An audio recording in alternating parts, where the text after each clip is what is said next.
Shalom umat yang dikasihi Tuhan. Shalom. Bisa lambaikan tangan, bisa tengok kiri kanan, berikan salam satu dengan yang lain. Haleluya, haleluya, puji Tuhan. Biar pagi hari ini kita membawa persembahan yang terbaik buat Tuhan. Semua karena kebaikan dan kemurahan Tuhan. Mari persiapkan hati kita. Kita datang dengan ucapan syukur.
kemuliaan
Kami percaya Tuhan Kau hadir. Kami percaya Tuhan kasih-Mu mengalir. Kami percaya kuasa-Mu bekerja bagi hari ini. Biarkan hati kami dan mata kami tertuju kepadamu pagi hari ini, dan mulut kami penuh puji-pujian akan Engkau. Terima kasih Bapa.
Di dalam nama Tuhan Yesus, yang siap meninggikan nama Tuhan, sama-sama katakan amin. Sekali lagi berikan sorak-sorai buat Tuhan Allah kita.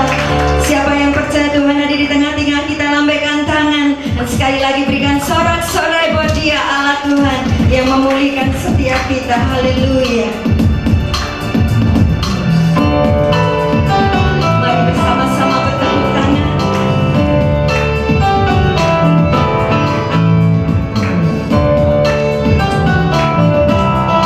Sebab Dia layak ditinggikan dan amin. Tuhan Allah kita berkata atas pujian umatnya. Tuhan Allah kita berkata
Shalom umat Tuhan, senang dapat berjumpa dengan Anda. Saya percaya ada sukacita di tempat ini. Bersama saya Bernard, berikut HOG News minggu ini. Dukung dan doakan pelayanan Bapak Gembala yang hari ini melayani di GW Patria Dago, Bandung. Kau tunjukkan kasih setiamu. Bergabunglah dalam Morning Call dan alami kuasa hadiratnya setiap Selasa, Kamis, dan Sabtu jam 6 pagi melalui Zoom. Mengingatkan bagi seluruh pelayan Tuhan, mendengar doa pelayan jemaat akan diadakan pada Jumat 17 November jam setengah 7 malam melalui Zoom. Alami lawatan Tuhan dalam Spiritual Breakthrough bersama Bapak dan Ibu Gembala pada Sabtu 18 November jam setengah 7 malam di Anix Studio. Dukung channel YouTube gereja kita, GPI House of Grace Semarang. Jangan lupa di like dan subscribe ya. Persembahan dapat dimasukkan di kotak dekat pintu masuk setelah ibadah. Orang yang bersemangat dapat menanggung penderitaannya, tetapi siapa yang akan memulihkan semangat yang patah? Demikian HOG News minggu ini. Tuhan Yesus memberkati.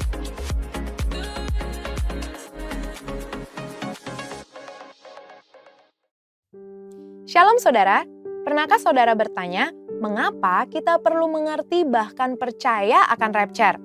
Di edisi Voice of Pentecost kali ini, kita akan membahas mengenai pentingnya rapture bagi iman insan Pentakosta.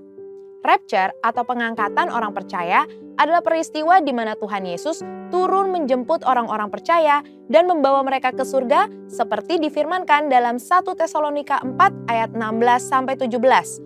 Maka Tuhan sendiri akan turun dari sorga dan mereka yang mati dalam Kristus akan lebih dulu bangkit. Sesudah itu, kita yang hidup, yang masih tinggal, akan diangkat bersama-sama dengan mereka dalam awan menyongsong Tuhan di angkasa. Iman insan Pentakosta sendiri diakhiri dengan sebuah pengharapan bahwa Yesus yang datang sekitar 2000 tahun yang lalu akan datang kembali menjemput gerejanya di awan-awan dengan segala kemuliaannya.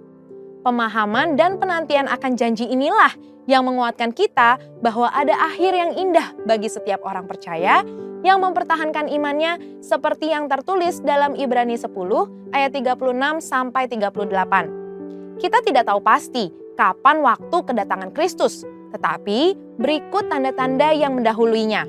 Yang pertama, Matius 24 ayat 10-12 mengatakan bahwa akan semakin banyak kedurhakaan di antara orang Kristen, semakin banyak dosa dan kasih orang akan semakin dingin. Yang kedua, Yehezkiel 37 ayat 14 menubuatkan kebangkitan bangsa Israel secara fisik. Dan yang ketiga, orang-orang yang tidak mengenal Tuhan akan hidup seperti di zaman Nuh, yaitu kawin mengawinkan, hidup dalam pesta pora, dan tidak takut akan Allah, seperti ada tertulis di Matius 24 ayat 37-39. Pengakuan iman Gereja Bethel Indonesia berbunyi, Tuhan Yesus Kristus akan turun dari sorga untuk membangkitkan semua umatnya yang telah mati di dalam Dia dan mengangkatnya bersama-sama semua umatnya yang masih hidup lalu bertemu dengan Dia di angkasa.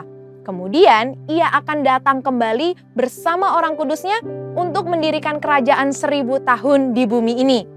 Sejalan dengan ini, Sinode GBI memegang pemahaman bahwa Yesus akan datang 2 kali. Yang pertama, untuk mengangkat orang-orang percaya yang masih hidup dan yang sudah mati. Dan yang kedua, untuk datang kembali memerintah selama 1000 tahun di bumi ini. Di antara 2 kedatangan ini, akan ada masa tribulasi atau kesusahan besar yang dijelaskan melalui penglihatan Yohanes lewat 7 materai, 7 sangkakala, dan 7 cawan murka Allah yang digambarkan dalam kitab Wahyu. Gereja kita percaya bahwa akan ada pengangkatan gereja Tuhan sebelum masa tribulasi ini. Beberapa hal penting yang harus kita tahu sebelum masa itu tiba adalah, yang pertama, Tuhan Yesus akan mulai menghakimi pada hari-hari terakhir, dimulai dari gerejanya sampai kepada bangsa-bangsa di dunia. Maka, pertobatan adalah respon yang diminta oleh Allah kepada kita semua. Dan yang kedua, Allah yang adil akan menuntut pertanggungjawaban dari seluruh manusia. Bagi mereka yang tidak mau percaya, murka Allah akan dicurahkan secara penuh. Sedangkan bagi umatnya yang berseru-seru kepadanya, Allah mendengarkan doa syafaat mereka. Dan yang ketiga, mereka yang bertobat dan percaya kepada Tuhan dijanjikan keselamatan dari murka Allah lewat pengangkatan orang-orang percaya atau rapture. Jangan sampai kita termasuk kelompok orang yang tidak mau bertobat, sekalipun cawan murka dan materai sudah dilepas. Seperti yang disebutkan di Wahyu 9 ayat 20-21 dan pasal 16 ayat 11. Dan yang keempat, iman insan Pentakosta bukan sebuah kepercayaan yang kosong, di mana pada akhirnya adalah kehampaan dan kesia-siaan. Di dalam 5 pilar teologi Pentecost atau Fivefold Gospel, kepercayaan di mana Tuhan Yesus akan datang kali yang kedua adalah penting. Ada konsekuensi atas setiap perbuatan dan tindakan yang kita ambil hari ini. Karena itu, marilah kita mengerjakan keselamatan dengan menemukan kekuatan di dalam pengharapan bahwa Allah akan menyelamatkan umatnya yang setia dan hidup dalam kekudusan dari murkanya. Saudara, untuk penjelasan lengkapnya dari tim teologi kami, silakan klik link yang ada di atas atau scan QR Code yang tersedia. Tuhan Yesus memberkati.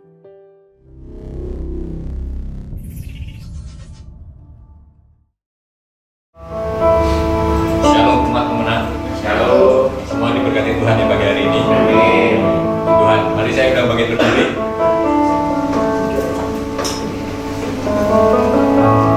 Kita akan sama-sama mengatakan apa yang dimaksud dengan Pentakosta ketiga. 1. Pentakosta ketiga adalah aturan Roh Kudus yang ada sejak zaman ini, lalu yang terjadi di akhir saat ini. 2. Pentakosta ketiga akan melibatkan besar dan yang terakhir sebelum Tuhan Yesus datang kembali. 3. Pentakosta ketiga akan membangkitkan generasi Yeremia, yaitu anak-anak muda yang dipenuhi Roh Kudus, cinta mati-matian kepada Tuhan Yesus, tidak kompromi terhadap dosa, dan akan bergerak untuk memenangkan jiwa. 4. Pentakosta ketiga lahir di Indonesia dan bergerak ke bangsa-bangsa. Gerakan ini dari timur ke barat dan akan kembali ke Yerusalem. 5. Pentakosta ketiga akan memberikan kuasa untuk menyelesaikan amanat agung, dan setelah itu Tuhan Yesus datang kembali. Kita berikan tepuk tangan dan sukacita berjalan. Kita juga akan sama-sama berkatakan apa yang Tuhan taruh bagi gereja kita di tahun 2023 ini. Kita mengimani bahwa tahun ini adalah tahun untuk bangkit, jadilah pemenang. Mari dengan penuh semangat kita katakan, tahun 2023, tahun untuk bangkit, jadilah pemenang. Sekali lagi, tahun 2023, tahun untuk bangkit, jadilah pemenang. Mari kita naikkan doa syafaat. Bapa, kami bersyukur untuk waktu-waktu yang indah ini Tuhan. Kami boleh merasakan hadirat-Mu di tengah-tengah kami ya. Terima kasih Bapa atas penyertaan dalam seminggu yang sudah kami lewati. Dalam setiap proses hidup kami ya Tuhan, kami boleh merasakan kehadiran-Mu. Kami boleh merasakan penyertaan-Mu yang luar biasa ya Bapa. Terima kasih ya Tuhan. Pagi hari ini Tuhan, kami secara khusus mau berdoa, kami mau menopang untuk para pemimpin rohani kami Tuhan. Kami berdoa dan menopang untuk Ketua BPP GBI, Pendeta Dr. Rubin Adi Argam, untuk Ketua BPD GBI Jalan, Pendeta Andreas Budi Utomo, untuk Ketua Perwil Semarang, Pendeta Fauzi Mangarang, untuk Bapak dan Ibu rohani kami ya Tuhan. Kami berdoa dan menopang untuk Pendeta Dr. Insinyur Niko Nyotora Harjo Jakarta, untuk Ibu Pendeta Mulyanti Suwarna di Purwokerto, terlebih untuk membalasi kami di tempat ini Tuhan, Pendeta Timotius Adi. Bapak berkati hamba-hamba-Mu ini, berkati para pemimpin-pemimpin kami ini ya Tuhan. Mereka yang telah Kau tetapkan berjaga-jaga atas jiwa kami ya Bapak. Biarlah kasih Kamu yang berlimpah-limpah dalam kehidupan hamba-hamba-Mu ini ya Tuhan. Terus pakai hamba-Mu ini Tuhan menyatakan kebenaran firman. Pakai hamba-Mu ini menyatakan mujizat-Mu demi mujizat-Mu ya Bapak. Kami percaya Tuhan, pemimpin-pemimpin kami ini boleh Kau pakai untuk boleh mempersiapkan umat-Mu menjadi umat yang layak, menjadi umat yang berkenan di hadapan-Mu ya Tuhan. Karuniakan kesehatan yang luar biasa bagi para hamba-hamba-Mu ini. Dimanapun mereka boleh melayani, dimanapun mereka Engkau tempatkan, nama Tuhan semakin ditinggikan ya Bapak. Terima kasih Tuhan. Berkati juga keluarga demi keluarga hamba-hamba-Mu ini Bapak. Apapun yang mereka cukupkan, apapun yang mereka perlukan Tuhan yang kiranya cukupkan. Apapun yang mereka perbuat kiranya Tuhan yang buat berhasil. Engkau yang campur tangan atas kehidupan para hamba-hamba-Mu ini. Terima kasih ya Bapak. Kami bersyukur untuk para pemimpin ini juga berdoa Tuhan untuk kota kami tercinta Semarang ya Bapak. Shalom Semarang, biarlah kasih karunia Tuhan dicurahkan atas kota Semarang ini ya Tuhan. Damai-Mu boleh ada di kota Semarang ini ya Tuhan. Berkati setiap pemimpin di kota Semarang ini Tuhan. Mereka boleh memimpin dengan takut akan Tuhan, menjalankan roda pemerintahan dengan baik, membawa Semarang ini boleh menjadi berkat bagi kota-kota lain, membawa Semarang ini boleh menjadi berkat terlebih bagi bangsa kami Indonesia ya Bapak. Berkati umat-Mu di Semarang ini Tuhan, biarlah rencana-Mu boleh digenapi atas umat-Mu di kota Semarang ini Tuhan.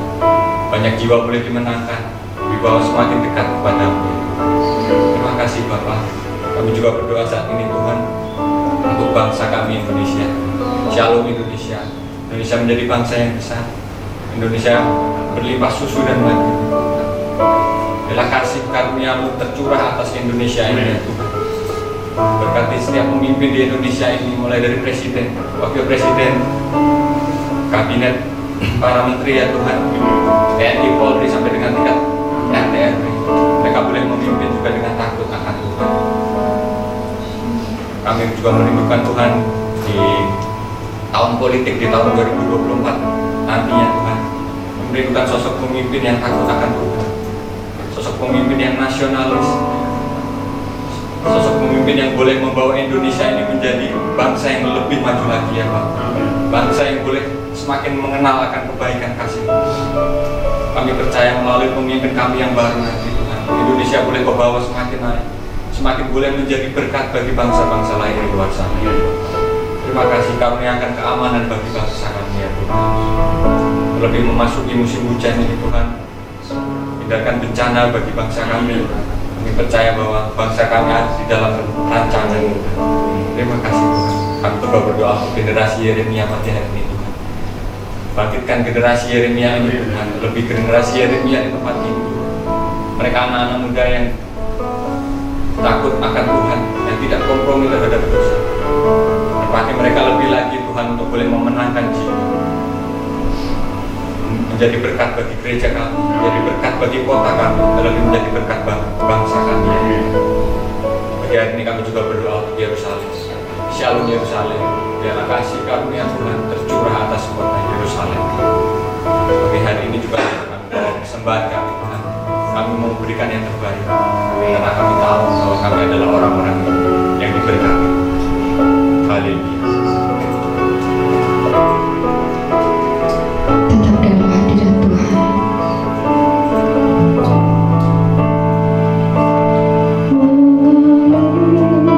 Kuasa dari tempat maha tinggi, Bapa kekal mulia, Kau hadir di sini, memulihkan hati.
kami ada dalam tangan-Mu, hidup kami ada dalam kasih-Mu, dan kami percaya Bapa bahwa setiap pujian kami, setiap ucapan syukur kami, setiap doa kami, Engkau yang memberkati kami, Engkau yang mengurapi kami, karena ada tenang di dalam hati kami di saat kami dekat sama Tuhan. Terima kasih Bapa buat siang hari ini. Terima kasih juga buat setiap pujian dan penyembahan yang kami naikkan kepada Tuhan. Kami tahu itu semua untuk mempermuliakan nama Tuhan, itu semua untuk menyenangkan hati Tuhan. Dan kami rindu siang ini kami mau duduk diam di bawah kaki-Mu Tuhan. Kami mau belajar akan firman-Mu, kami mau dengar akan firman-Mu. Urapi hamba-Mu Bapa, apa yang Abang persiapkan, tanpa tuntunan Tuhan, tanpa kuasa Tuhan, tanpa urapan Tuhan, Hamba-Mu tidak berarti apa-apa, tapi kami mohon tuntunan-Mu, penyertaan-Mu, semua yang kami persiapkan untuk mempermuliakan nama-Mu. Terima kasih Bapa, kami dengar dengan firman-Mu, kami siap mendengarkan firman-Mu dan belajar firman-Mu dalam nama Kristus. Haleluya, amin. Puji Tuhan, silakan duduk semuanya. Shalom semua, puji Tuhan, semua diberkati Tuhan pada siang hari ini. Terima kasih buat Bapak Gembala yang memberi kesempatan buat saya untuk sharing sama-sama pagi hari ini. Dan pagi hari ini kita akan belajar sama-sama firman Tuhan yang tiap hari kita lakukan, baik dalam kehidupan kita setiap hari maupun dalam setiap minggu kita beribadah bersama-sama. Apa itu yang namanya the power of praise and worship, kuasa pujian dan penyembahan? Ya, kita akan bersama-sama apa sih maksudnya, apa tujuannya, kenapa Tuhan menciptakan kita, kenapa Tuhan membuat kita untuk selalu memuji dan menyenangkan hati Tuhan. Lebih ya, saya akan bacakan kenapa kita memuji dan menyembah Tuhan. Ya, Mazmur 138 ayat 1 sampai 2 dari Daud. Aku hendak bersyukur kepadamu dengan segenap hatiku, di hadapan para Allah aku akan bermazmur bagimu. Aku hendak sujud ke arah bait-Mu yang kudus dan memuji nama-Mu, oleh karena kasih-Mu dan oleh karena setia-Mu, sebab Kau buat nama-Mu dan janji-Mu melebihi sesuatu. Ya. Mazmur Daud buat kita semua yang kita baca sama-sama. Ya, akan lebih jelas kalau kita baca terjemahan dalam bahasa Inggris. Saya bacakan di Mazmur 138 ayat 2. I will worship toward thy holy temple and praise thy name for thy loving kindness and for thy truth, for thou hast magnified thy word above all thy name. Ya, belum bisa diambilkan. Ya, aku hendak bersyukur kepadamu dengan segenap hati. Ya, apa makna dari itu? Ya, beberapa hal yang kita akan pelajari sama-sama pagi hari ini. Ya, sekian tahun yang lalu kami sekeluarga masih di Jawa Timur, ya, kurang lebih tahun 2004 sampai 2013. Ya, waktu itu kami sama-sama diberkati lewat tempat di mana kami melayani Tuhan. Ada kisah dari seorang hamba Tuhan yang sharing sama-sama waktu menyampaikan firman Tuhan. Ya, suatu saat dia dipanggil untuk menyampaikan firman Tuhan di Panti Ureda. Ya, kita tahu sama-sama Panti Ureda itu adalah tempat di mana orang-orang tua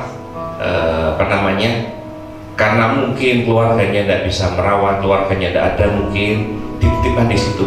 Ya, dan tiap minggu tempat ini biasa memang beribadah. Ada ibadah khusus bagi untuk mereka yang tinggal di situ. Ya, hamba Tuhan dihubungi, Pak, gimana Pak minggu depan bisa di tempat kami? Hamba Tuhan dikatakan bisa, saya bisa datang. Tapi gini ya Pak, ya maaf jemaatnya tidak banyak. Ya, hamba Tuhan langsung ngomong, tidak penting berapa banyak orangnya, tapi yang penting apa? Hatinya gimana? Ya, karena firman Tuhan katakan 2-3 orang berkumpul, Tuhan hadir di situ. Ya, dia ngomong sampai yang datang satu aja, saya pasti datang. Karena apa? Saya ada, WL-nya ada, jemaatnya satu, berarti 3 orang. Udah menggenapi firman Tuhan. Ya, minggu depannya hamba Tuhan ini datang. Pada saat pujian penyembahan dilakukan, ada WL-nya, ada musiknya, kebetulan pakai gitar. Di tengah-tengah pujian penyembahan ada seorang mak-mak ngomong sama WL-nya, nih mbak mak minta lagu, boleh nggak nyanyi lagu ini? Ya, ya karena biar komunikatif, ya WL-nya ngomong, Lagunya apa, Mak? Saya ini lagunya lupa sebenarnya, tapi saya senang lagunya karena lagu ini lagu yang lama banget. Saya udah gak nyanyi. Waduh, nah terus lagunya apa, Mak? Dipikir-pikir, diiling-iling, diinget-inget. Saya cuma ingetnya tuh satu kata, beberapa kata. Lalu apa, Mak? Biar kita terjemahin, nanti saya nyari lagunya. Pokoknya ya nih ya, di syairnya itu lagu ada syairnya, ada kata-katanya Gubernur Bonda. Nah ini WL-nya tambah bingung lagi. Kata-katanya Gubernur Bonda ini harus bingungan ya kan? Ya mungkin kayak Pak Bowo, Mbak Devi. Saya minta lagu ini, lah lagunya apa? Saya tak boleh isi, lah bingung kan lagu WL-nya kan? Ya akhirnya Mak ini inget, oh iya inget. Tapi nek salah jangan disalahkan ya saya ya. Ya nak apa-apa, tak cari ke lagu ini, Mak. Pokoknya di syairnya itu ada syairnya tambal ban dalam. Ya, Mbak Devi bisa ngerti enggak? Ada lagu rohani yang lagunya di situ ada tambal ban dalam. Bowo, Pak Bowo. Nah, isi saya mungkin ingat ya. Makanya saya tanya WL yang di sini nih, Mbak Devi atau Pak Bowo nih, ada enggak syair yang lagunya di dalamnya itu ada lagunya, ada kata-katanya tambal ban dalam? Ada Mbak Devi? Ya. Lah, ngelitah itu kan hamba Tuhan pengen bantu mak-mak kan. Lagunya seneng, udah dari seneng, tapi kok syairnya angel men tambal ban dalam. Akhirnya apa? Hamba Tuhan ini dikasih Mak. Udah gini aja, Mak. Coba Mak reneng-reneng. Ya tahu ya reneng-reneng ya. Biar kita ngerti nih. Karena kalau syairnya itu kayaknya kok di dunia ini tidak ada. Ya lagu rohani kok lagunya ada tambal ban dalam. Ya. Akhirnya mak-maknya inget-inget sih yo tak inget dikit ya cu ya. Tak ingetin. Oh iya gini lagunya gini. Ya. Na na na na na na na na na na na. Inget-inget tambal ban. Oh, itu bukan tambal ban dalam, Pak. Apa? Oh. Nah, itu syairnya bukan tambal ban dalam tapi tambah dalam dan ya lagunya gini loh, Mas. Ku jatuh cinta padanya, tambal dan dalam dan tambal dan dalam lagi. Tapi mama mungkin karena mungkin udah sepuh, udah tua ya dengannya tambal dan dalam dan tambal dan dalam. Ya. Dari hal ini apa yang kita dapatkan? Seorang emak-emak yang udah tua, ya, tapi kerinduannya sampai dia salah mengartikan syair, tapi apa? Pengen nyembah Tuhan, pengen muji Tuhan, ya. Makanya dikatakan di situ tadi dari Daud, aku hendak bersyukur kepadamu dengan segenap hatiku di hadapan para Allah, aku hendak bermazmur, aku hendak sujud di arah bait-Mu yang kudus, memuji namamu oleh karena kasih-Mu dan oleh karena setiamu, sebab Kau buat namamu dan janjimu melebihi segala sesuatu. Seorang emak pengen mengasihi Tuhan, pengen cinta sama Tuhan, sampai inget lagunya. Saya tahu bahwa lagu ini lagu lama banget. Ya, mungkin yang muda-muda nggak tahu ini. Tahu nggak lagu ini ya? Ya, yang masih muda-muda nih. Ya, kalau saya tahu, karena memang itu lagu lama, tapi penciptanya menciptakan segala sesuatu karena apa? Mencintai Tuhan, pengen memuji Tuhan, pengen menyembah Tuhan. Makanya apa? Aku cinta Tuhan itu tambah dalam dan tambah dalam. Ya ada lagu lain katakan jero banget. Ya ada yang itu ya. Mengasihi Tuhan semakin dalam. Ya. Mazmur 30 ayat 1 dikatakan di sana. Ya. Nyanyian untuk penghabisan baik suci dan halal. Aku akan memuji Engkau ya Tuhan, sebab Engkau telah menarik aku ke atas dan aku memberi musuh dan tidak memberi musuh-musuh bersukacita karena ya pada saat penghabisan bait Allah, Daud katakan, aku akan memuji Tuhan, memuji Engkau ya Tuhan, sebab Engkau telah menarik aku ke atas dan tidak memberi musuhku bersukacita. Kemenangan Tuhan berikan buat Daud sampai bait suci kita habiskan. Karena apa? Tuhan yang menyertai. Ya. Sekarang pertanyaan buat kita. Ya. Mengapa kita memuji Tuhan? Tujuannya apa? Kenapa kita memuji Tuhan? Ya, yang pertama kita lihat. Ya, yang pertama, kenapa Tuhan sudah memberkati kita? Yesaya 6:29 katakan, tetapi orang yang menuainya akan memakannya juga dan akan memuji Tuhan, dan orang yang mengumpulkannya akan meminumnya juga di pelataran-pelataran tempat kudusku. Ya, yang namanya kita diberkati. Ya, sudah sewajarnya kalau kita bersyukur, berterima kasih sama yang ngasih. Ya, kita sebagai orang tua pasti ngajarkan, ayo nek dikasih orang sama anak kita, terima kasih terhadap siapapun. Ya, apapun pemberian orang lain, ayo kita belajar bersyukur, berterima kasih. Ya, karena apa? Sudah memberkati kita, apalagi sama Tuhan. Terima kasih kita lewat apa? Lewat puji-pujian kita, lewat penyembahan kita, untuk menyenangkan hati Tuhan. Ya, itu yang pertama, karena Tuhan sudah memberkati kita semua. Atau bisa dibantu ya mungkin ya. Mungkin baterainya agak kurang. Yang kedua, kenapa kita memuji Tuhan? Karena apa? Hanya Tuhan yang layak dipuji dan disembah. Ya, Mazmur 149:13, biarlah semuanya memuji Tuhan, sebab hanya nama-Mu saja yang tinggi luhur, keagungan-Mu mengatasi langit. Ya, makanya kenapa setiap kita ibadah kita memuji Tuhan.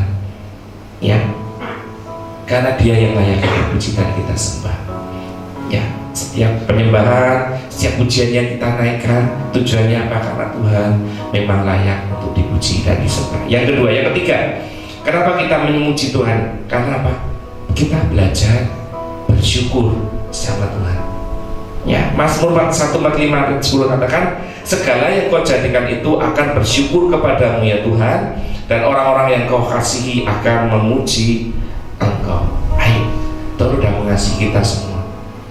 Kita udah tumbuh dari kita kecil sampai kita dewasa. Perlunya dan pentingnya kita selalu bersyukur apapun keadaan kita. Ya, kayak orang yang menikah, janji nikahnya itu apa? Setia, mengasihi dalam suka dan duka. Berarti apa? Dalam keadaan apapun. Ya, Niko Marco sama Julus ini barusan nikah kemarin, janji nikahnya mesti ada kata-kata seperti itu. Ya, saling mengasihi di dalam suka maupun duka. Ya, demikian juga dengan Tuhan. Ayo belajar bersyukur, karena apa? Itu wujud kita mengasihi Tuhan.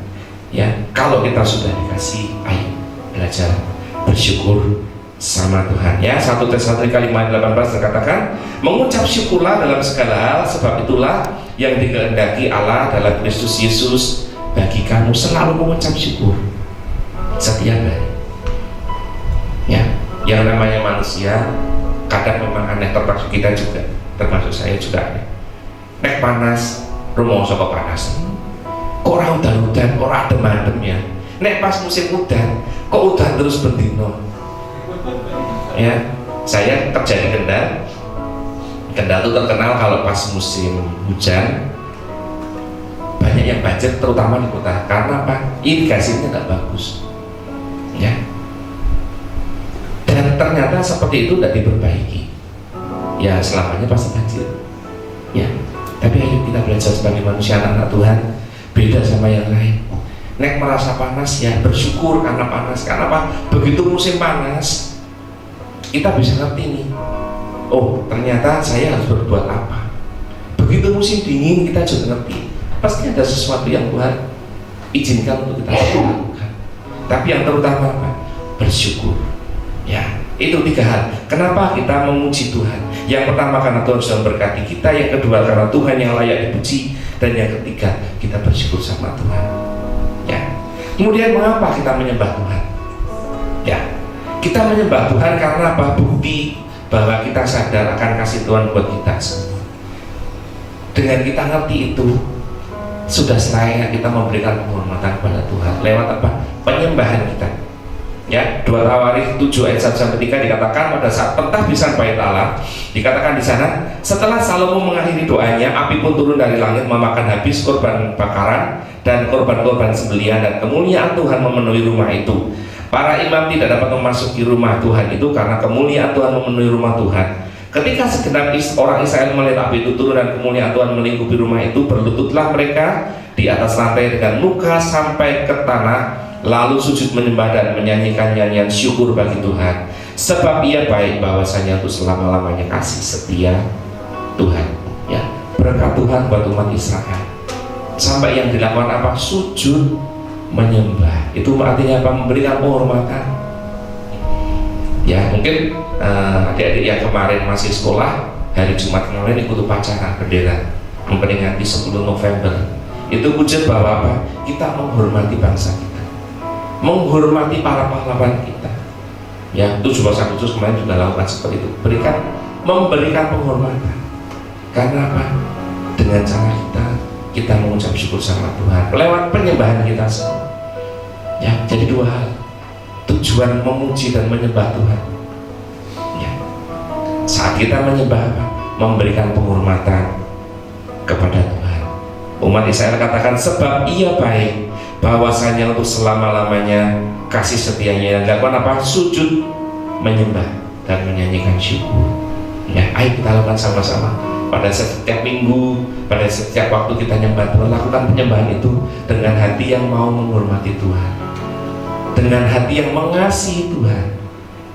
Dari situlah akan wujud bahwa kita ini belajar mengasihi Tuhan lebih. Ya, kita akan lihat sama-sama orang-orang yang di dalam Alkitab menikmati kuasa pujian dan penyembahan. Yang pertama, kita lihat di Kisah Rasul 16. Di situ ada kisah dari Paulus dan Silas. Ya, bagaimana mereka menikmati kuasa pujian penyembahan ini, apa yang terjadi dan apa yang dilakukan dan apa hasilnya. Ya, Paulus dan Silas menyampaikan firman Tuhan. Ya, yang dihadapi adalah mereka justru ditangkap karena apa? Dikatakan di sana mereka ini mengacau kota ini. Ya, makanya mereka ditangkap dan oleh kepala penjara dimasukkan ke dalam penjara yang paling benar-benar, kalau kita sebagai orang biasa kan paling senang masuk ke ruang VIP. Ini penjara VIP, ya, paling dalam, mungkin paling belakang, dan penjaganya itu luar biasa. Ya, dikatakan di Kisah Rasul 16 ayat 25 dan 26. Tetapi kira-kira tengah malam Paulus dan Silas berdoa dan menyanyikan puji-pujian kepada Allah, dan orang-orang umat lain mendengarkan mereka. Akan tetapi terjadilah gempa bumi yang hebat, sehingga sendi-sendi penjara itu goyah, dan seketika itu juga terbukalah semua pintu dan terlepaslah belenggu mereka. Pengen nyampaikan firman Tuhan, pengen memberitakan kabar baik kepada umat. Ya, tapi yang terjadi apa? Dianggap mengacau, dianggap mengganggu, akhirnya ditangkap. Dan karena kepala penjara tidak pengen dia keluar dengan bebas, gampang, ataupun diselamatkan oleh orang-orang jemaatnya, dikasih ke penjara yang VIP, ya, super VIP bahkan dikatakan. Tapi tidak terjadi apa? Paulus dan Silas tidak menyerah begitu aja, tetap menyembah Tuhan, tetap memuji Tuhan. Paulus dan Silas berdoa dan menyanyikan puji-pujian kepada Allah, dan orang-orang umat lain mendengarkan mereka. Dan yang terjadi apa? Gempa bumi yang hebat, sehingga sendi-sendi penjara itu goyah, dan seketika itu juga terbukalah semua pintu dan terlepaslah belenggu mereka semua. Lewat pujian dan penyembahan, apa yang didapatkan Paulus dan Silas? Kelepasan. Tidak apa-apain, cuma muji dan nyembah Tuhan. Ya, itu yang dialami oleh Paulus dan Silas. Kita pun sama, dalam keadaan apapun tetaplah memuji dan nyembah Tuhan. Ya, kadang kita pengen doa ini tidak bisa, kok rasanya pengen ngomong aku tidak karuan, berat. Lakukan dengan apa? Muji Tuhan, nyembah Tuhan. Mungkin kita tidak bisa ngomong seperti Mama tadi, ya, lagunya tidak ingat, tapi apa? Bisa renang-renang dalam bahasa Jawa. Akhirnya apa? Semua tahu, oh ternyata yang diminta lagunya ini. Ayo kita belajar sama-sama nih, seperti yang Paulus Silas lakukan, memuji dan menyembah Tuhan. Kita lakukan sama-sama, dimanapun kita. Ya, saya punya kebiasaan kalau muter-muter naik mobil masih nyetel tape. Ya, supaya apa? Ada temannya. Dan yang kedua, bisa nyembah Tuhan di situ, bisa ikut nyanyi, bisa muji Tuhan. Ya. Zaman dulu waktu masih belum di YouTube belum banyak lagu-lagu, kita tidak bisa download, adanya kan cuma CD. Saya sampai beli CD changer namanya, isinya 10 CD. Ya, supaya apa? Kalau pergi kemana-mana 10 CD ini bisa panjang. Ya, bisa sekian jam karena satu CD itu kan biasanya setengah jam. Nggak, kurang paling lama 1 jam. Berarti kalau saya punya 10 CD ya berarti bisa 10 jam tanpa berhenti. Tujuannya apa? Bisa nyembah Tuhan, bisa ngedengerin musik, bisa menyembah Tuhan, itu yang paling utama. Contoh pertama, Paulus sudah jelas. Contoh yang kedua, Kisah Rasul 2, di sana dikatakan tentang jemaat yang mula-mula. Petrus menyampaikan kabar kepada jemaat yang mula-mula, yang dilakukan apa? Banyak orang yang mau dibaptis. Ya, saya bacakan di Kisah Rasul 2 ayat 46-47. Dengan bertekun dan sehati mereka berkumpul tiap-tiap hari dalam bait Allah. Mereka memecahkan roti di rumah masing-masing secara bergilir dan makan bersama-sama dengan gembira dan dengan tulus hati sambil memuji Allah. Dan mereka semua disukai orang, tiap-tiap hari Tuhan menambah jumlah mereka yang diselamatkan. Ya. Kerinduan dari anak-anak Tuhan yang waktu itu awal dibaptis, karena apa yang Petrus sampaikan, memuji Tuhan setiap waktu, memuji Tuhan selalu, ya, bertekun dalam pengajaran rasul-rasul dan memberi diri dibaptis. Yang terjadi apa? Sambil memuji Tuhan, mereka disukai semua orang, dan tiap-tiap hari Tuhan menambah jumlah mereka yang diselamatkan. Ayo kita juga lakukan hal yang sama, supaya apa? Gereja kita masih kecil, tapi saya percaya bahwa kita punya mimpi yang besar untuk jemaat Tuhan akan ditambah-tambahkan lewat apa? Pujian kita, penyembahan kita semua. Karena dari situlah akan ada urapan Tuhan seperti yang dialami oleh jemaat yang mula-mula. Ditambahkan jiwa baru, ditambahkan umat yang baru yang belum mengenal Tuhan. Yang kedua, jemaat yang mula-mula. Kemudian yang ketiga, kita lihat dari Salomo, ya, pada waktu pentabisan bait Allah, yang Salomo lakukan apa? Memuji, menyembah Tuhan. Ya, 2 Tawarin 5 ayat 13-14 dikatakan di sana, lalu para peniup nafiri dan para penyanyi itu serentak memperdengarkan paduan suaranya untuk menyanyikan puji-pujian dan syukur kepada Tuhan. Mereka menyanyikan suara dengan nafiri, ceracap dan alat-alat musik sambil memuji Tuhan dengan ucapan bahwa sebab Dia baik, bahwasanya untuk selama-lamanya kasih setianya. Ketika itu rumah itu, ya, rumah Tuhan dipenuhi awan sehingga imam-imam tidak dapat berdiri menyelenggarakan kebaktian karena awan itu, sebab kemuliaan Allah, kemuliaan Tuhan memenuhi rumah Allah. Yang dilakukan apa? Ucapan syukur Salomo atas perkenanan Tuhan mentapiskan bait suci lewat apa? Puji-pujian, lewat penyembahan. Ya, karena apa? Salomo merasa bahwa dia bisa besar, dia bisa menjadi raja yang besar karena apa? Urapan Tuhan. Makanya dikatakan di situ, kemuliaan Tuhan memenuhi rumah itu. Orang-orang tidak tahan, imam tidak tahan, terus menyembah Tuhan. Yang ketiga, Salomo. Yang keempat, kita lihat dari kisah Yosua. Ya, kita tahu sama-sama bagaimana Yosua mau masuk ke tanah Kanaan lewat tembok Yeriko. Bagaimana tembok Yeriko itu bisa dirontokkan, bisa dirubuhkan. Lewat apa? Pujian dan penyembahan yang Yosua lakukan. Lewat firman Tuhan yang Yosua diterima. Tidak usah berperang, tapi dengan penyembahan. Ya, saya bacakan Yosua 6:15-16. Pada hari yang ketujuh mereka bangun pagi-pagi ketika fajar menyingsing dan mengelilingi kota 7 kali dengan cara yang sama. Hanya pada hari itu mereka mengelilingi kota itu 7 kali. Dan pada yang ke-7 kali, ketika para imam meniup sangkakala, berkatalah Yosua kepada bangsa itu, bersoraklah, sebab Tuhan telah menyerahkan kota itu kepadamu. Dan apa-apain? Hanya mengelilingi kota. Ya, mungkin dianggap orang yang di dalam kota Yeriko ini, orangnya saya ngapain ya? Melaku-melaku muteri. Ya, kalau kita sekarang mungkin pagi-pagi ngelilingi itu berarti olahraga. Tapi bangsa Israel waktu itu tidak berolahraga. Tapi apa? Mengelilingi dengan tujuan apa? Memuji, menyembah Tuhan. Dan akhirnya yang dibuat Tuhan apa? Merobohkan tembok karena apa? Pujian dan penyembahan yang dilakukan oleh Yosua dan umat Israel. Ya, contoh yang keempat yang ada di dalam Alkitab yang kita melihat, bisa pelajari sama-sama bagaimana kuasa pujian penyembahan itu sungguh ada berkat yang indah dari Tuhan. Ya, yang terakhir kita lihat kisahnya Gideon. Ya, di Hakim-Hakim 7, pada saat Gideon mau menyerang Midian, ya, membawa 32.000 pasukan. Tuhan ngomong terlalu banyak, disaring lagi. Dari 32.000, 22 orang pulang karena apa? Takut, karena khawatir. Tapi Tuhan masih ngomong sudah 10.000, Tuhan ngomong masih kebanyakan. Disaring lagi. Ayatnya apa? Disaring lewat cara mereka minum di sungai.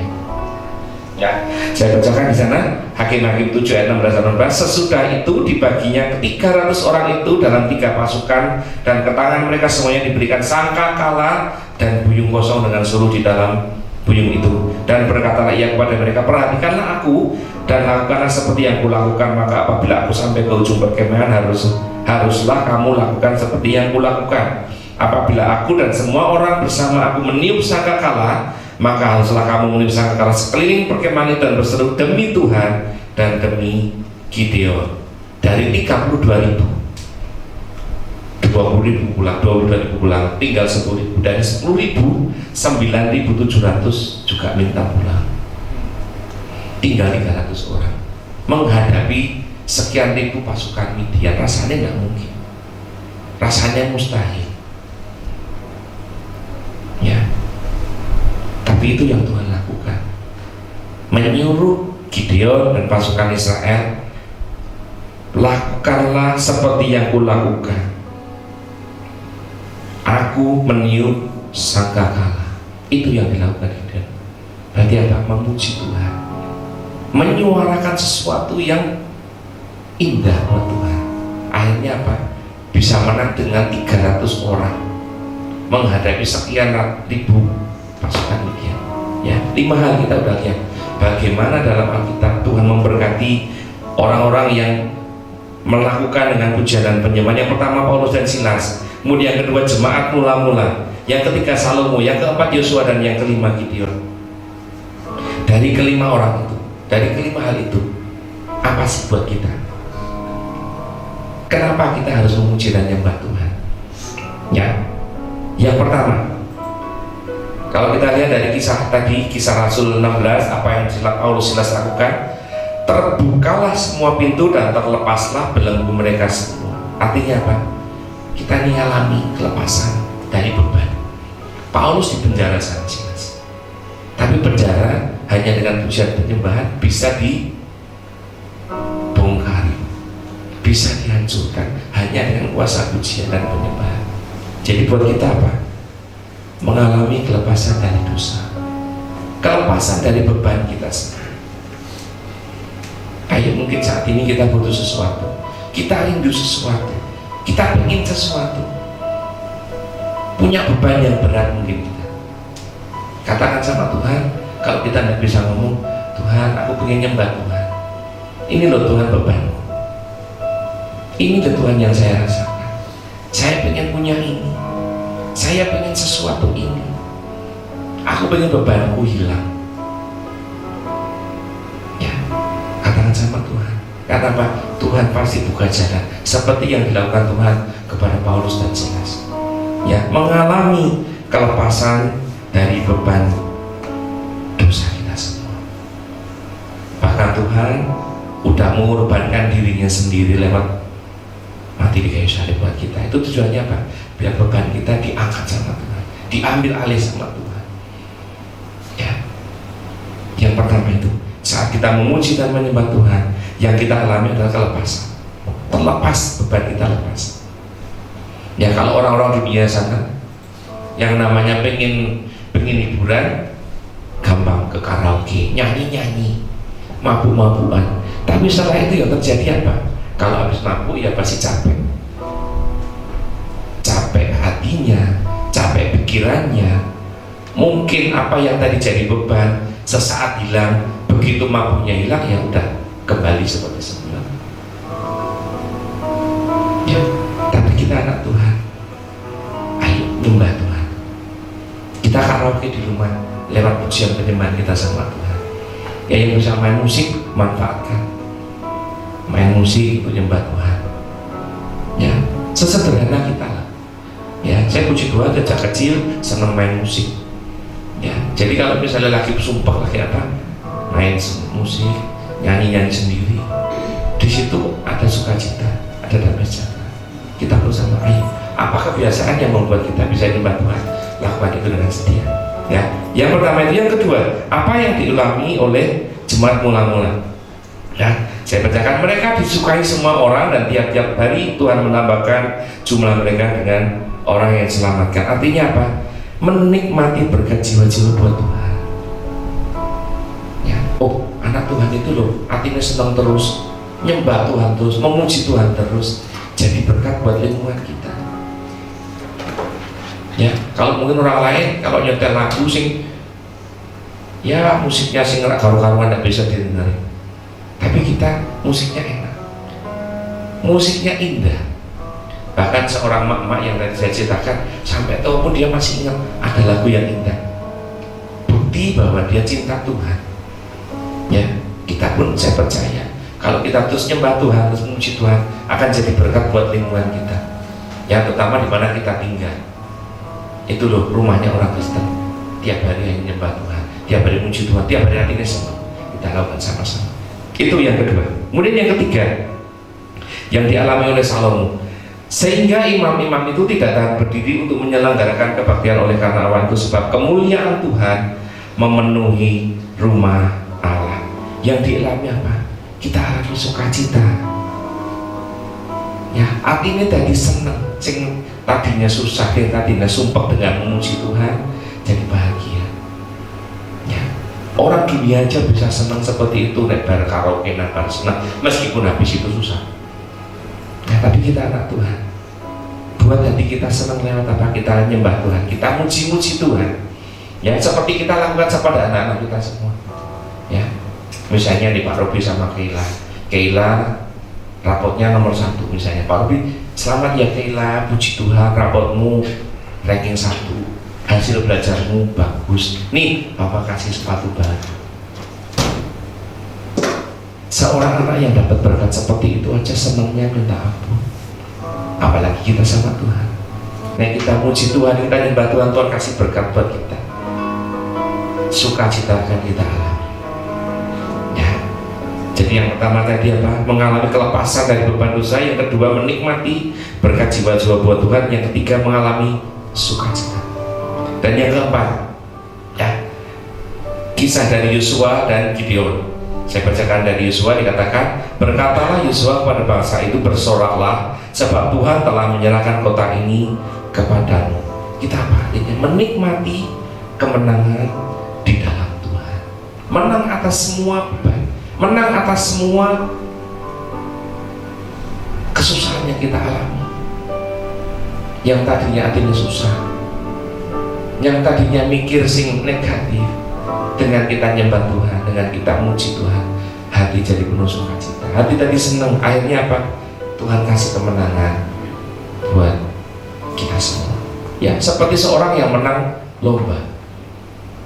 Ya, mungkin bapak-bapak ibu-ibu yang suka TikTok, suka IG, pernah melihat film yang namanya ada seorang anak gadis cacat, kakinya kecil 1. Orang tuanya kebetulan sakit, tinggal papahnya aja, papahnya sakit dan butuh uang. Ya, ternyata ada lomba maraton 10 km. Secara logika, bisa enggak sih seorang anak yang cacat kakinya lari dan posisi dia pakai tongkat, bisa enggak menang lari maraton 10 kilo? Rasanya enggak mungkin, mustahil. Tapi apa yang terjadi? Dia punya tekad, Papa harus sembuh, Papa harus sehat, saya butuh uang untuk mengobati Papa. Akhirnya apa? Dia daftar. Panitia pun bertanya, kamu bisa toh? Dia dengan tekad, saya mau berusaha, apapun resikonya, apapun yang terjadi saya mau berusaha. Yang penting apa? Saya nyenangin Papa. Akhirnya lomba berjalan. Dan banyak orang-orang di situ melihat, nah, ini anak pakai tongkat, seberapa cepat sih dia bisa lari 10 kilo?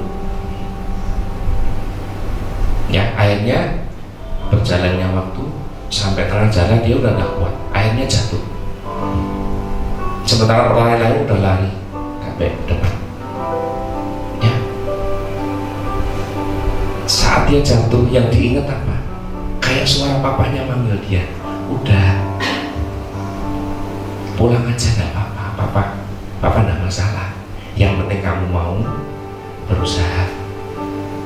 Tapi di situ dia justru keinget, oh iya papa lagi sakit. Kalau papa bilang kamu gak usah, dia tetap berusaha maju. Ternyata pelari lain pada saat mau finish, ada seorang bapak-bapak tua yang ikut lomba di situ. Dia ngomong sama orang di situ, jangan masuk finish dulu ya, lihat dulu yang di belakang. Kita tunggu sampai dia finish dulu, baru kita masuk finish. Karena apa? Ternyata bapak ini ada tetangganya si anak ini. Ini loh kejadiannya seperti ini. Akhirnya orang-orang yang lomba sepakat, yaudah kita nunggu di sebelum garis finish, nunggu sama-sama biar dia masuk dulu. Akhirnya yang terjadi, si gadis ini mendekati finish, justru yang lain tepuk tangan. Karena apa? 10 kilo dia bisa berhasil dengan susah payah, dengan kesakitan, tapi tujuannya apa? Menyenangkan papa, biar papa sembuh. Akhirnya yang terjadi, memang dia juara saat itu, terima berkat dari hasil lomba. Ternyata apa? Kurang buat pengobatan papanya. Tapi puji Tuhan banyak orang di situ, dan ternyata juga ada dokter di mana papa dirawat, dia ngasih berkat buat anak ini. Akhirnya apa? Papanya dirawat, papanya sehat. Itu karena apa? Hati seorang anak yang mau mencintai bapaknya. Dia tidak bisa apa-apa, bisanya apa? Bisanya lari. Sama dengan kita, kalau kita kembali ke kita nggak punya apa-apa, tidak bisa apa-apa. Yang bisa kita lakukan mungkin hanya memuji Tuhan. Yang bisa lakukan kita hanya nyembah Tuhan. Ayo kita lakukan dengan tekad apa? Tuhan, saya ingin menyenangkan hati Tuhan. Ya, mungkin kalau kita suatu saat main di panti reda, ya di situ banyak, biasanya dipisah antara yang perempuan sama yang laki. Ya, kita bisa lihat di sana bagaimana kehidupan mereka di situ. Awalnya mereka mungkin tidak punya teman karena keluarganya mungkin tidak peduli apa-apa.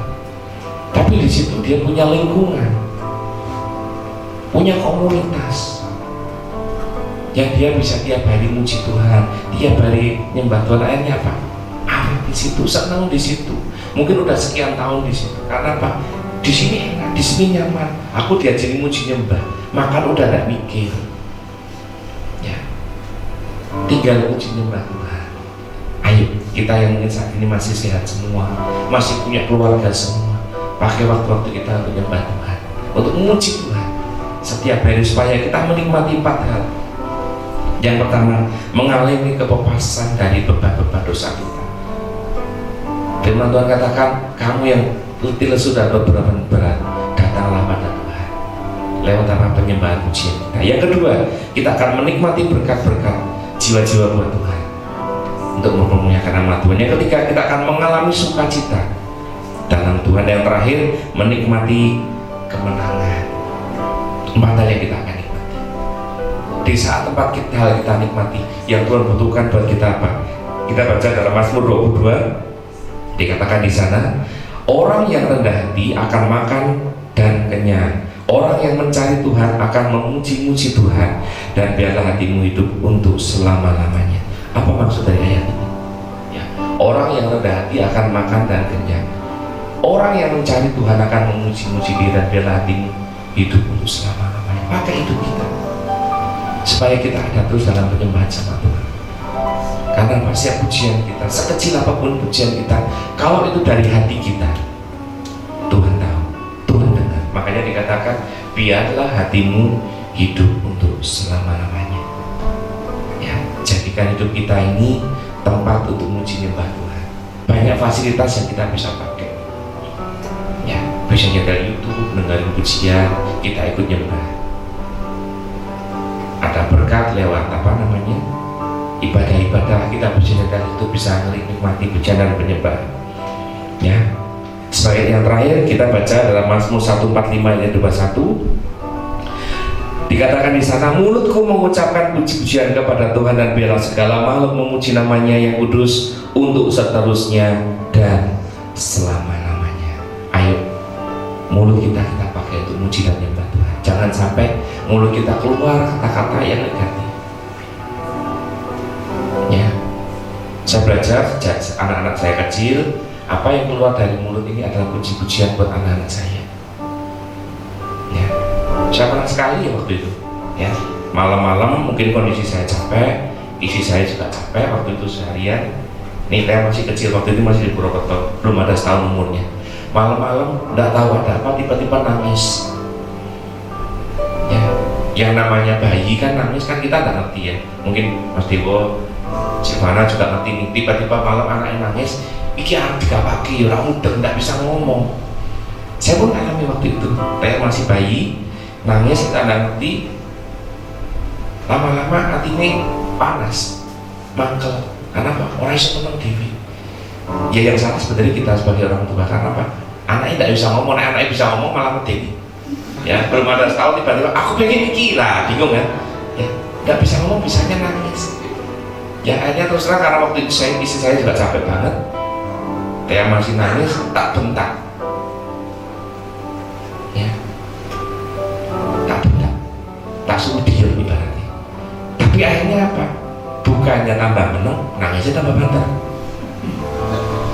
Ya, saya ingat waktu itu Pak Rubi katakan sabar. Karena Pak Minggu sebelumnya waktu itu Pak Rubi yang khotbah. Sabar dalam segala hal. Saya ingat, oh iya saya ditegur sama Tuhan. Ya, saya waktu itu begitu saya sadar saya dan ngomel, saya langsung apa namanya? Tidur di sebelahnya. Papa minta maaf ya. Dan tenang. Puji Tuhan, langsung anteng. Ya, perkataan yang membangun, perkataan yang memuji, itu yang anak kita butuhkan. Ya, makanya saya sejak itu udah pokoknya senangnya apapun, mendingan saya pergi supaya pada ngomel di depan anak saya, mendingan dilampaskan di luar. Karena apa? Jangan sampai kita nyakiti anak kita. Ya, ayo. Mulut kita pakai untuk apa? Memuji-muji Tuhan. Biarlah segala makhluk memuji namanya yang kudus untuk seterusnya dan selama-lamanya. Sampai kapanpun pakai mulut kita untuk apa? Memuji, menyembah Tuhan. Supaya 4 hal tadi kita terima dari Tuhan, mengalami kelepasan dari beban dosa, menikmati berkat jiwa-jiwa bagi Tuhan, mengalami sukacita, dan menikmati kemenangan di dalam Tuhan. Ya, sama-sama kita bangun hidup kita bangun keseharian kita lewat pujian dan penyembahan kita semua, supaya apa? Hidup kita aman di dalam Tuhan. Amin. Puji Tuhan. Itu firman Tuhan pagi ini. Saya undang WR Musik ke depan, kita nyanyikan lagu yang tadi.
Seberapa jauh selama ini kehidupan kita dalam kita nyembah Tuhan, dalam kita muji Tuhan.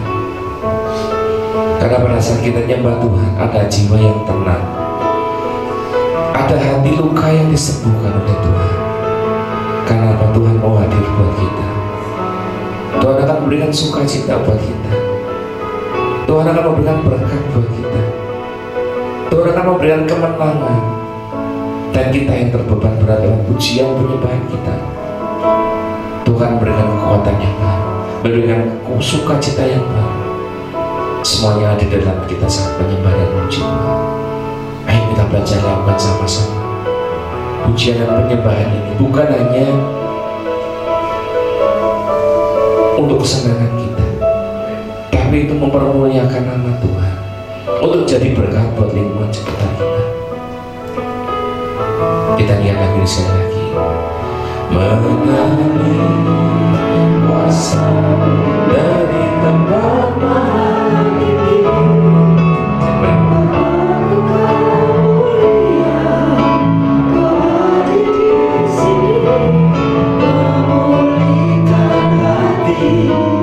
menyembuhkan yang terluka, ku kan tenang bersamamu, Bapa.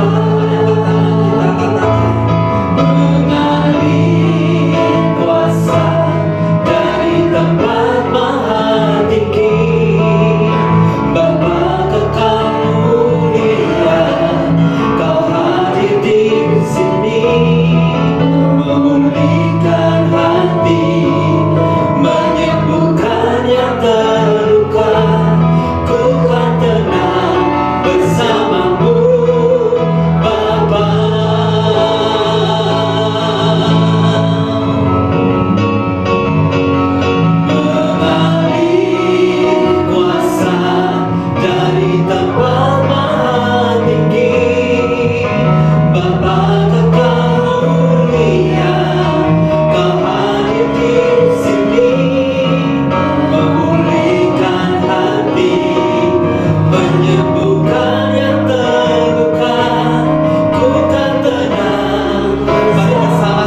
tidak sesuai dengan apa yang kami harapkan, tetapi kami mau memuji Engkau ya Tuhan Yesus. Dan ada mujizat terjadi ketika kami memuji-muji Engkau. Kami mengalami kelepasan, kami mengalami kemenangan, kami mengalami sukacita yang berlimpah-limpah di dalam Engkau ya Tuhan. Kami mengalami Engkau di dalam setiap kehidupan kami ya Tuhan. Terima kasih ya Tuhan, kami mengucap syukur. Terima kasih Tuhan, ada kemenangan terjadi di tempat ini ya Tuhan, ketika kami memuji meninggikan nama-Mu ya Tuhan. Terima kasih untuk firman-Mu Tuhan. Terima kasih untuk kebenaran firman-Mu yang memerdekakan setiap kami pada pagi hari ini ya Tuhan. Kau memberkati hamba-Mu Pak Yahya yang telah menjadi perpanjang lidah-Mu Tuhan untuk menyampaikan kebenaran firman-Mu ya Tuhan Yesus.